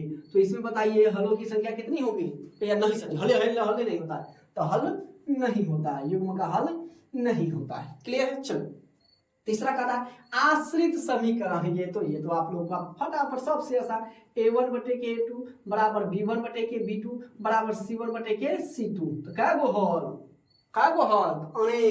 अनेक यानी युग्म का अनेक हल होता है। क्या लिखेगा, अनेक हल, या हम लिखेंगे अनगिनत हल होंगे, अनगिनत हल होता है। क्लियर है। चलिए क्वेश्चन नंबर चौथा अद्वितीय हल का युगपत रैखिक समीकरण क्या होता है, युगपत। तो युगपत क्या होगा, अद्वितीय हल का रैखिक समीकरण मतलब सेम यही रैखिक समीकरण क्या हो जाएगा, प्रतिच्छेदी हो जाएगी, प्रतिच्छेदी रेखाएं। ठीक है। चलिए आखिरी में दो रैखिक समीकरण इतना तथा इतना है। तो कह रहा है कि A1 बटे A2 बराबर के B1 बटे B2 बराबर नहीं है C1 बटे C2 के। तो आरेख कैसा होगा, है ना। आरेख कहने का मतलब होगा कि आलेख कैसा होगा, है ना, विरोधी होगा, अविरोधी होगा या आश्रित होगा।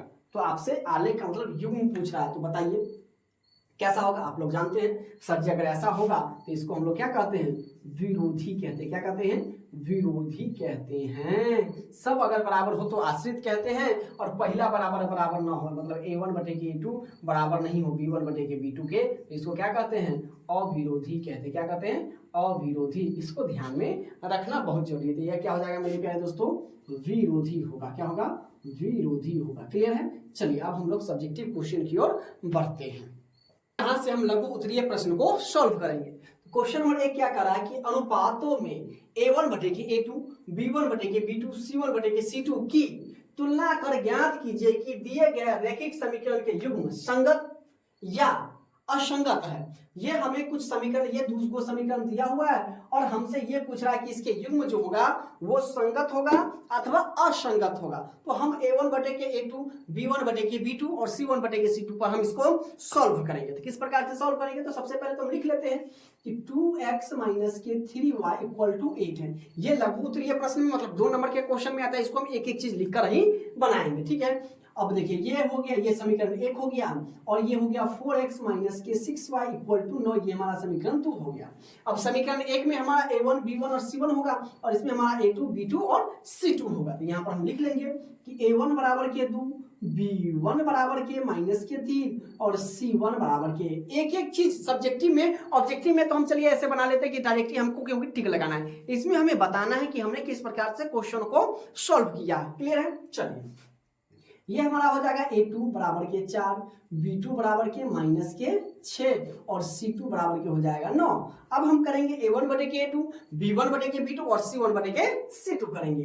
तो हमारा A1 बटे के A2 क्या हो जाएगा, बराबर में A1 कितना है 2 है, A2 कितना है 4 है, तो काट दीजिए 2 दूना 4, यानी हमारा A1 बटे के A2 आ गया 1 बटे के 2 आ गया। ठीक है। अब चलेंगे हम B1 बटे के B2 के, तो B1 बटे के B2, तो B1 अपने पास माइनस के 3 और B2 अपने पास माइनस के 6, तो 3 दूना 6 माइनस से माइनस कर दिया, यानी 1 बटे के 2 आ गया। अब हम चलेंगे C1 बटे के C2 पर, C1 बटे के C2, तो C1 अपने पास है 8 और C2 है अपने पास 9। अब देखिए ये A1 बटे के A2 और B1 बटे के B2 आपस में बराबर है, लेकिन आखिरी वाला C1 बटे के C2 बराबर आपस में नहीं है। तो हम क्या कह सकते हैं कि A1 बटे के A2 बराबर B1 बटे के B2, लेकिन बराबर नहीं है किसके, C1 बटे के C2 के। तो अतः क्या होगा, रैखिक समीकरण के युग्म क्या हो जाएगा, क्या हो जाएगा, संगत होगा कि असंगत है, कहिएगा कि सर जी असंगत हो जाएगा, क्या हो जाएगा, असंगत होगा। तो कहेंगे कि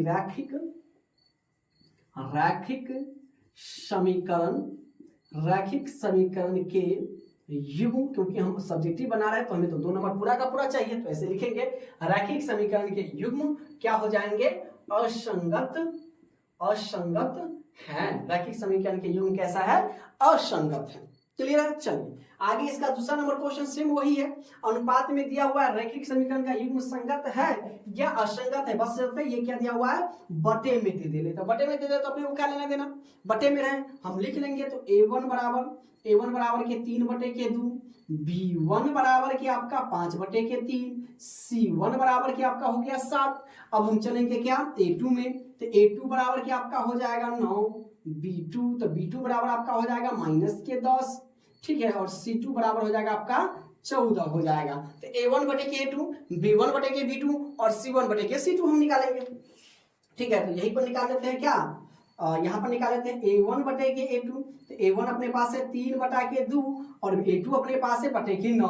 तो आप जानते हैं ये दोनों आपस में क्या हो जाता है, मल्टीप्लाई हो जाता है, गुना हो जाता है, यानी ये 3 बटा के 9 दूना 18 हो जाएगा। अब हम चलेंगे B1 बटे के B2 पे, तो B1 अपने पास कितना है, 5 बटे के 3, तो 5 बटे के 3 अब बटा क्या है, B2 -10 है, तो -10 है, तो ये दोनों आपस में मल्टीप्लाई हो जाएगा, तो 5 बटा -के हो जाएगा 10 तिया 30।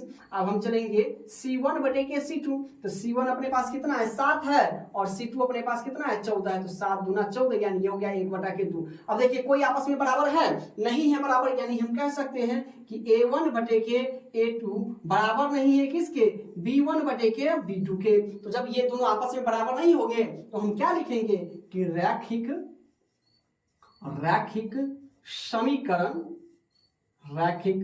समीकरण का युग्म, रैखिक समीकरण का युग्म क्या हो जाएगा, संगत होगा। इसमें क्या हो जाएगा, असंगत हो जाएगा, और जिसमें केवल एक हल होगा तो युग्म आपसे पूछे तो युग्म कैसी हो जाएगी मेरे प्यारे दोस्तों, संगत है। क्या हो जाएगी, संगत होगी और संगत रहेगी। क्लियर है, यहां तक चीजें समझ में आ रही है। अब देखिए क्वेश्चन नंबर तीसरा, जैसा पहला था वैसा दूसरा था वैसा ही तीसरा है, ठीक है। तो कह रहा है कि अनुपात A1 बटे के A2, B1 बटे के B2, C1 बटे के C2 की तुलना कर ज्ञात करे कि दिए गया रैखिक समीकरण इतना तथा इतना का युग्म संगत है अथवा असंगत है। तो पहले हम A1 मानेंगे, B1 मानेंगे, C1 मानेंगे, A2 मानेंगे, B2 मानेंगे और C2 मानेंगे, उसके बाद हम इसको बना देंगे। तो देखिए सबसे पहले तो ये हमारा क्या हो जाएगा A1, A1 अपने पास हो गया 5, ये हो गया B1, तो B1 अपने पास हो गया -3 और C1 अपने पास हो गया 11, ठीक है। अब उसके बाद चलेंगे A2 अपने पास कितना है 10, तो 10, B2 तो B2 अपने पास कितना है 6 है, तो ये माइनस में और ये प्लस में, तो 6 है, और C2 अपने पास कितना है -22, कितना है -22। तो हम चलेंगे A1 बटे के A2, B1 बटे के B2 और C1 बटे के C2 हम निकाल लेंगे पहले। तो लिखेंगे A1 बटे के A2 बराबर आपका हो जाएगा 5 बटे के 10, 5 दूना 10 बराबर के 1 बटा के हो गया आपका 2 हो गया, ठीक है, कॉमा लीजिए। अब हमारा हो गया B1 बटे के B2, तो B1 हमारे पास कितना है -3 है, और ये B2 कितना है 6 है, तो 3 दूना के 6 बराबर -1 बटा के 2। अब हम चलेंगे कॉमा C1 बटे के C2, तो C1 अपने पास कितना है 11 और C2 कितना है -22, 11 दूना 22, यानी ये हो गया -1 बटा के 2। अब देखिए ये दोनों ही आपस में बराबर नहीं, एक प्लस में एक माइनस में, ठीक है। तो यानी हम कह सकते हैं कि A1 बटे के A2 बराबर नहीं है B1 बटे के B2 के। तो जब ये आपस में, ये दोनों आपस में जब बराबर नहीं होंगे तो हमारा रैखिक समीकरण युग्म कैसा होगा, तो कहिएगा कि सर जी क्या हो जाएगा, असंगत हो जाएगा। क्या हो जाएगा, सॉरी संगत हो जाएगा, क्या हो जाएगा, संगत हो जाएगा। क्लियर है। तो लिखेंगे रैखिक युग्म संगत है। रैखिक युग्म कैसी है, संगत है। क्लियर है। चलिए क्वेश्चन नंबर चौथा की अगर बात करें तो ये थोड़ा वर्ड प्रॉब्लम है, और ये क्वेश्चन एक ना एक आता ही है 2 नंबर का, इसलिए आपको बेहतरीन ढंग से समझना है मेरे प्यारे दोस्तों, ठीक है। इसको ज्यादा से ज्यादा, इस पर विशेष ध्यान देना और इसको ज्यादा से ज्यादा आप लोगों को प्रैक्टिस करके आन जाना है, ठीक है। तो कह रहा है, क्वेश्चन को पहले पढ़ें। कह रहा है कि 4 कुर्सी तथा 3 टेबल की कीमत 2100 रुपया है, ठीक है। तो पहले तो मान लेंगे, कहने का मतलब है कि दोनों को जो मिलाता है ना तो हमारा 2100 रुपया होता है। तो लिख लेंगे कि माना कि तो पहले हम एक कुर्सी की कीमत मान लेते हैं। तो माना कि एक कुर्सी की कीमत, एक कुर्सी की कीमत इक्वल टू हमने x रुपया मान लिया, रुपया x या x रुपया मान लिया, तथा एक क्या है, टेबल है, एक टेबल की कीमत हमने कितना मान लिया, y रुपया मान लिया। ठीक है, तो हम चलेंगे पहले शर्त से। क्या चलेंगे, पहले शर्त से कि भाई साहब पहले शर्त से क्या कहता है, तो जरा ध्यान दीजिएगा। पहले शर्त से कहता है कि 4 गो कुर्सी है, तो एक कुर्सी तो यानी 4x, यानी एक कुर्सी का कीमत x रुपया, तो 4 गो कुर्सी का 4x अब प्लस 3 गो टेबल तो 3y। आज जब ये दोनों का कीमत कितने कर रहा है, 2100 रुपया, तो यानी हम लिखेंगे बराबर में 2100 रुपया। इसको हम समीकरण 1 मान लेंगे, कहीं से कोई दिक्कत नहीं होनी चाहिए। अब हम चलेंगे दूसरे शर्त से। क्वेश्चन को इसको तोड़ तोड़ कर हम बनाएंगे। ठीक है, क्वेश्चन को मेरे प्यारे दोस्तों क्या करेंगे, तोड़ तोड़ कर बनाएंगे अलग अलग शर्त से। अब यहाँ है के बाद पढ़ेंगे। फिर कह रहा है कि जबकि इसमें हम कहते हैं कि 5 कुर्सी और 2 टेबल लेते हैं ना, तब इसकी कीमत 1750 रुपये हो जाती है। तब हमसे पूछा है कि एक कुर्सी और एक टेबल की कीमत बताइए, यानी x और y का मान कह रहा है बताने के लिए। ठीक है, तो कह रहा है कि क्या 5 कुर्सी, तो यानी हो जाएगा 5x, अब प्लस के क्या कर रहा है कि 2 टेबल यानी कि 2y, और इन दोनों का कीमत कितना है 1750 है। तो इसको हम समीकरण 2 मान लिए, समीकरण 2 मान लिए। अब हम इसमें x या y को बराबर करेंगे, तो y वाला को बराबर कर दें, तो इसमें हम गुना करेंगे 2 से, और इसमें गुना करेंगे हम 3 से। यानी लिख भी सकते हैं नीचे में, क्या लिख सकते हैं कि समीकरण जब सब्जेक्टिव बना रहे तो क्वेश्चन को हम लिखेंगे बारीकी ढंग से, ताकि एग्जामिनर हमारा कॉपी चेक करे तो लगे कि बच्चा को आता है और ये बेहतरीन ढंग से बनाया, ताकि आपको फुल का फुल नंबर मिले। तो लिखेंगे समीकरण एक को 2 से तथा समीकरण 2 को 3 से गुना करने पर, समीकरण 2 को 3 से गुना करने पर। क्लियर है। अब हम यहां से यहां आते हैं, तो समीकरण 1 में हम 2 से गुना करें, तो यानी 4 में सबसे गुना 4 दुना ये आपका हो जाएगा 8x, प्लस में 3 दुना ये आपका हो जाएगा 6y, अब बराबर जब 21 है तो 21 दुना आपका हो जाएगा 4200। इसमें हम 3 से गुना करें तो 5 तिया हो जाएगा आपका 15x, प्लस ये हो जाएगा 3 दुना के 6y, अब बराबर गुना कर दीजिए, तो ये आपका हो जाएगा 0, 5 तिया 15 के 5 हासिल हो जाएगा 1, 5 तिया 15 के 5 हासिल 1, 7 तिया 21, 1 हो जाएगा 22, 3 एकम 3, 3 2 हो जाएगा आपका 5। फिर से गुना कर लेते हैं। ठीक है, 175 में 5 तिया 15 के 5 हासिल हो गया 1, 5 तिया 15 7 तिया 21, 1 22 हासिल 2, 3 एकम 3 2 5। ठीक है, अब चलिए इसको हम क्या कर लेते हैं, घटा लेते हैं। क्या करेंगे, माइनस चिन्ह बदल जाएगा, तो ये आपका माइनस हो जाएगा, ये माइनस हो जाएगा, ये माइनस, तो प्लस माइनस खत्म हो गया। अब ये माइनस, देखिए बड़का वाला माइनस है, छोटा वाला प्लस में, यानी हमारा जो आंसर होगा वो माइनस में होगा। तो 15 में से 8 गया तो 8 7 हो जाएगा 15x, अब बराबर नीचे वाला बड़का ऊपर वाला छोटा, तो यानी हमारा माइनस में आएगा। तो 0 में से 0 घटाएंगे, 0 5 में से 0 गया तो 5, ये बच गया 2 में से 2 गया तो 0, ये हो जाएगा माइनस के 1, मतलब बड़का में से ही छोटका घटाएंगे, लेकिन आंसर आएगा माइनस में। फिर से घटा लीजिए, 0 में से 0 गया 0, ये 5 में से 0 गया तो 5, 2 में से 2 गया तो 0, और 5 में से 4 गया तो 1 हो गया। माइनस से माइनस आपका हो जाएगा खत्म। इसीलिए हम कहें कि x बराबर के 10 50 बटा के 7, तो 10 50 में भाग लगा दीजिए 7 से, जब नहीं करने आता है तो 10 50 में 7 से, तो 7 एकम हो जाएगा 7, 3 5, 7 5 के 35, ये कट गया और 0 एक्स्ट्रा यहाँ पर 0 डालेंगे, यानी x कितना क्या हो गया, x बराबर आपका आ जाएगा 150। x का मान कितना आ गया 150। अब x का मान समीकरण 1 में रखिए या 2 में रखिए, ये आपके ऊपर डिपेंड करता है। तो हम लिखेंगे x का मान समीकरण 1 में रखा, हम समीकरण 1 में ही रखेंगे। कितना में रखेंगे, 1 में। एक हमारे पास क्या है 4x प्लस के 3y इक्वल टू 2100 रुपया। ठीक है, 2100 रुपया। तो x कितना आ गया 150 आ गया, तो यानी 4 गुने के 150 प्लस के 3y इक्वल टू हो जाएगा 2100। क्लियर है। इसको हम मिटा देते हैं, भाग का काम हमारा हो गया। ठीक है, अब हम यहां से फिर यहाँ पर आते हैं। तो अब देखिए ये गुना में है तो 15 चौके 60, मतलब 0 को हटा दे तो हो जाएगा 15 चौके 60, 0 को लगा देंगे यानी 600x हो गया। 150 चौके 600x, आप प्लस के x तो होगा नहीं क्योंकि x को ही हटाएं, और प्लस के हमारा हो जाएगा 3y इक्वल टू हो जाएगा 2100। अब देखिए 600 इधर प्लस में तो इसको बराबर के दूसरी तरफ भेज देंगे, तो यानी हम लिखेंगे या 3y इक्वल टू 2100 घटे के हमारा हो जाएगा 600।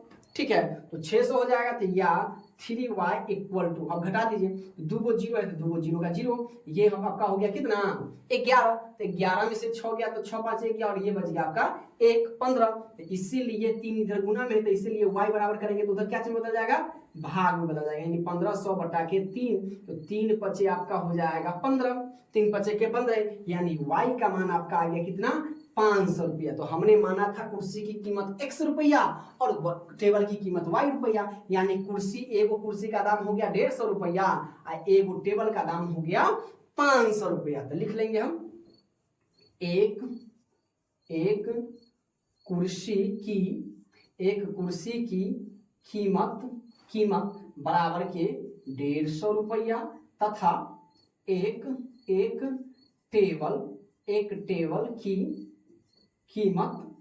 टेबल की कीमत बराबर हो गया 600 रुपया। क्लियर है, ये हमारा माना गया। तो इतना लंबा नहीं है, 2 नंबर आपको ऐसे ही नहीं मिलेगा, 2 नंबर आपको बड़ी मेहनत करना पड़ता है। 2 नंबर के लिए एक नंबर के लिए बहुत मेहनत करना पड़ता है। तो एग्जाम में जब भी बैठेंगे तो एक नंबर हमारे लिए इंपॉर्टेंस होता है, क्योंकि 1 नंबर से बच्चे फेल या पास होता है और 1 नंबर से सेकंड थर्ड होता है, 1 नंबर से फर्स्ट सेकंड होता है, तो बड़ी मायने रखता है। इसलिए ये कभी नहीं माइंड में सोच के जाना है कि हमें चलो ये नहीं आता है तो छोड़ देना, नहीं, हम पढ़ रहे हैं तो एक चीज को समझते हुए चलेंगे ताकि हमारा एक भी नंबर न छूटे। चीजें समझ में आ रही है। देखिए क्वेश्चन नंबर 5 क्या कर रहा है कि के किस मान के लिए निम्न रैखिक समीकरणों की युग्म के अपरिमित रूप से अनेक हल होंगे। अनेक हल होने के लिए मतलब a1 बटे के a2 बराबर के b1 बटे के b2 बराबर के c1 बटे के c2, इतने सभी क्या होना चाहिए, आपस में बराबर होना चाहिए। लेकिन हमसे k का मान पूछ रहा है, तो ये आप जानते हैं ये हमारा क्या हो जाएगा a1 हो जाएगा, ये हमारा क्या हो जाएगा b1, और ये हमारा पूरा क्या हो जाएगा c1 हो जाएगा, ये हमारा हो जाएगा a2, ये हमारा हो जाएगा b2, और ये हमारा हो जाएगा c2 हमारा हो जाएगा। क्लियर है, तो हम सिर्फ लेके चलेंगे a1 बटे के a2 और बराबर b1 बटे के b2 से चलेंगे। क्लियर है। अब देखिए a1 अपने पास कितना kx, तो हमारा k हो जाएगा, और a2 कितना है 12x यानी 12 हो जाएगा, बराबर b1 अपने पास कितना है 3 और b2 अपने पास कितना है k है। क्लियर है। अब देखिए जब k है तो इसको किस प्रकार से बनाएंगे, अक्सर बच्चे यहां से कंफ्यूज हो जाते हैं। तो आप देखिए कुछ नहीं करना, जैसे हम बनाते हैं उसी प्रकार से बनाना है। तो कोना कानी क्या करना है, गुना करना है। तो k में जब k से गुना करेंगे तो आपको क्या हो जाएगा k स्क्वायर, और बराबर जब 12 में 3 से गुना करेंगे तो 12 3 आपका हो जाएगा 36। तो इधर का स्क्वायर हटाएंगे तो इधर क्या आ जाएगा, प्लस माइनस क्या हो जाएगा, रूट आ जाएगा। तो यानी हम लिखेंगे इसीलिए k equal to root under के 36 हो जाएगा, और k का मान स्क्वायर रूट, तो 36 का वर्गमूल कितना हो जाएगा 6 हो जाएगा। तो k का मान कितना हो जाएगा 6 हो जाएगा। That's all. क्लियर है। सेम उसी प्रकार से इसमें भी k के किस मान के लिए समीकरण इतना और इतना का कोई हल नहीं होगा, मतलब कोई हल नहीं होगा। ठीक है, मतलब a1 बटे के a2 बराबर b1 बटे के b2 बराबर नहीं है c1 बटे के c2 के। तो सेम उसी प्रकार से हम चलेंगे, ये पूरा हमारा क्या हो जाएगा a1 हो जाएगा, ये पूरा हमारा b1, और ये हमारा हो जाएगा c1, ये हमारा हो जाएगा a2, ये हमारा क्या हो जाएगा b2, और ये हमारा क्या हो जाएगा c2 हो जाएगा। तो a1 बटे के a2 बराबर नहीं, बराबर b1 बटे के b2। तो a1 बटे के a2 और कर दिए हम बराबर b1 बटे के b2 हमें करना है। अब हमें k का मान निकालना है। तो देखिए a1 कितना है k है, तो k, और a2 अपने पास कितना है k प्लस के 1 है, अब बराबर b1 अपने पास कितना है y मतलब 1, और b2 अपने पास कितना है 2 है। तो इसको हम क्या करेंगे, कोना कानी गुना करेंगे। तो कोना कानी गुना करेंगे तो 2 में k से गुना करेंगे तो 2k, और बराबर k में अब k प्लस k क्या हो जाएगा 1। अब क्या करेंगे, k है तो इस ये और ये एक जात का है, तो इसको हम बराबर के इस साइड ले आएंगे, दूसरी साइड ले आएंगे। तो यानी ये तो पहले से 2k है, और ये k इधर आएगा तो चिन्ह बदल जाएगा, और बराबर के 1। अब यहाँ से यहाँ चलेंगे तो 2 k में से 1 k जाएगा, तो आपका क्या बचेगा 1 k, और 1 k लिखाता नहीं, सिर्फ क्या लिखाएगा 1 k लिखाएगा, और बराबर के आपका हो जाएगा 1। यानी k का जो मान निकल गया मेरे प्यारे दोस्तों, वो कैसा निकल गया, 1 निकल गया, k का मान 1 निकल गया। तो इस प्रकार के सवालों को हम इस प्रकार से ही सॉल्व करेंगे ताकि बेहतरीन ढंग से हमें पूरा का पूरा नंबर मिल सके। फिर कह रहा है कि जैसा ये तीनों एक जैसा क्वेश्चन है, k के किस मान के लिए, तो ये हमारा हो जाएगा a1, ये हमारा हो गया B1, ये हमारा हो गया C1, ये हमारा हो गया A2, ये हमारा हो गया B2 और ये हमारा C2 कितना हो जाएगा 3 हो जाएगा। तो करेंगे हम A1 बटे के A2 बराबर B1 बटे के B2 करेंगे। तो A1 अपने पास कितना हो जाएगा K और A2 अपने पास कितना हो जाएगा K माइनस K1 अब बराबर B1 अपने पास कितना हो जाएगा 1 और B2 अपने पास कितना हो जाएगा 2 हो जाएगा। सेम उसी प्रकार से गुना करना है।